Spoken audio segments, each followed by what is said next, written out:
Every hour, every day I'm learning more.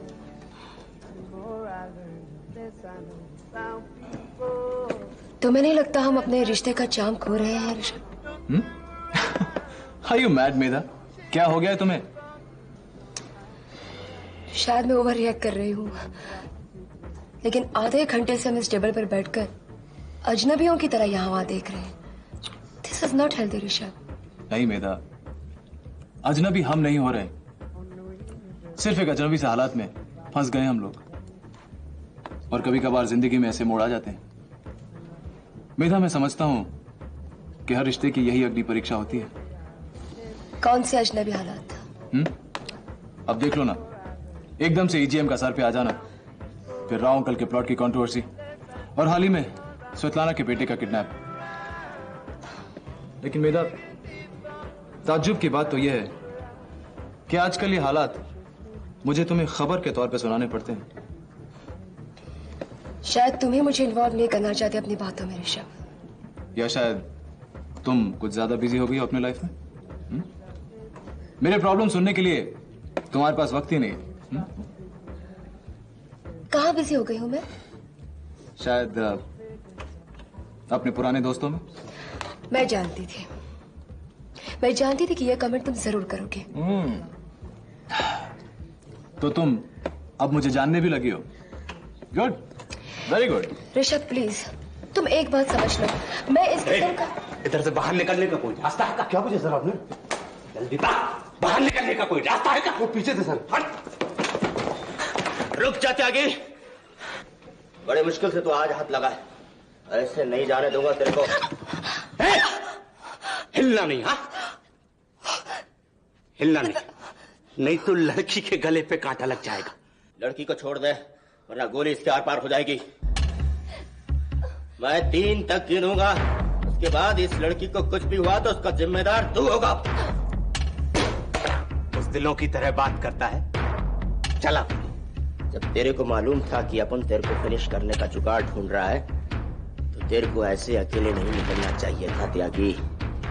आज अपन तेरी कहानी खत्म करने का सोचकर ही घर से निकला था। मर्द कहता है अपने आप को तो सीना ठोक कर हमारे सामने आता। ये क्या लुगाइयों की तरह हमको अकेला निहत्था जानकर घेर लिया तुम। हाथ में पिस्तौल है तो धौंस जमा रहा है। तेरे ग्रुप का आदमी भी तो इसी तरह ऑपरेट करता है साले। देख, अपन को भी जिंदा रहने का है, इसके वास्ते अपने को तेर कर तो मारना ही पड़ेगा ना। हम का मार कर ई अपना उम्र का लकीर छोटा कर रहा, ये ना समझना कि हम का मार कर तू बच जाएगा। हाँ, वो तेरी मौत के बाद ही देखेंगे।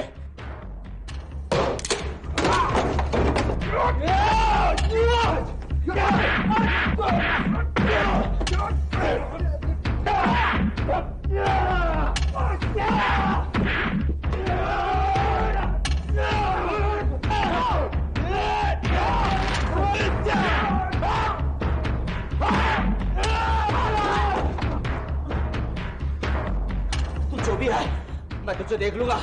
छोड़ेगा नहीं अपन तेरे को। अरे नहीं छोड़ेगा।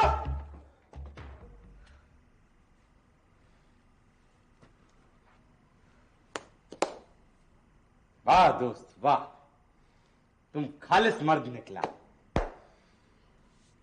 हम तेरा एहसान मानते हैं और हम जानते हैं एहसान उतारना। फिलहाल जरा जल्दी है, इमरजेंसी सिचुएशन है। अभी बस हमारा शुक्रिया कबूल करो। एक फोन कर ले। अब खतरा का कोई बात नहीं है, आप फिक्र नहीं करिए।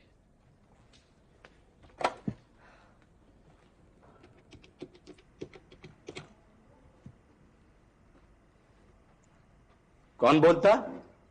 मोरे? हाँ, हम बोलते हैं। आप वहां सब बंद करके तुरंत गोल चौकी पहुंच जाइए। चुप, कर चुप। जो कहता हूं कर। ये पुलिस वालों की तरह सवाल जवाब करने की जरूरत नहीं है।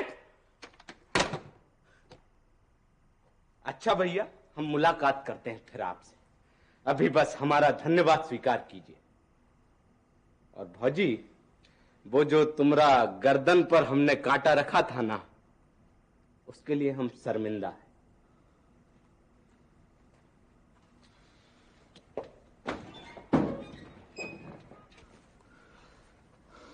तुम्हें बीच में पढ़ने की क्या जरूरत थी? क्या निदा, ये तुम क्या कह रही हो? इंसानियत भी तो कोई चीज होती है।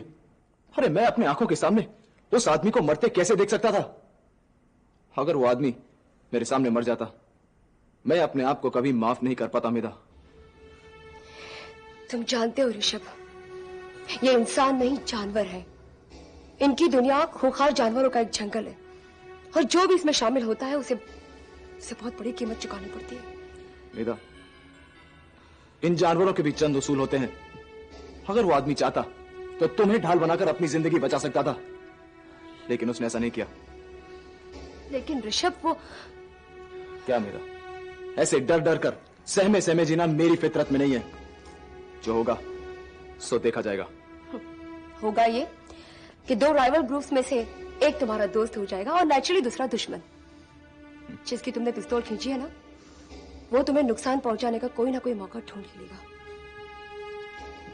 मेदा, लगता है तुमने आज तक मुझे पहचाना नहीं। ऋषभ मल्होत्रा कोई ऐरा गैरा नत्थु खैरा नहीं है। वो लोग मेरी तरफ आंख उठाने से भी पहले 10 बार सोच लेंगे। लेकिन ऋषभ, फिर भी तुम प्रिकॉशंस लेना। वो आदमी एक ना एक दिन तुम्हारा रास्ता जरूर काटेगा। प्लीज मेधा, मेधा, अगर उन लोगों के पास जुर्म की नाजायज ताकत है, तो मेरे पास दौलत की बहुत बड़ी जायज ताकत है। उन खूंखार जानवरों की अलग अलग अपनी कीमत होती है, और एक जानवर को मारने के लिए दूसरा जानवर खरीदा जा सकता है। ऋषभ, बस बस मेधा, जो हुआ उसे भूल जाओ। Let's go.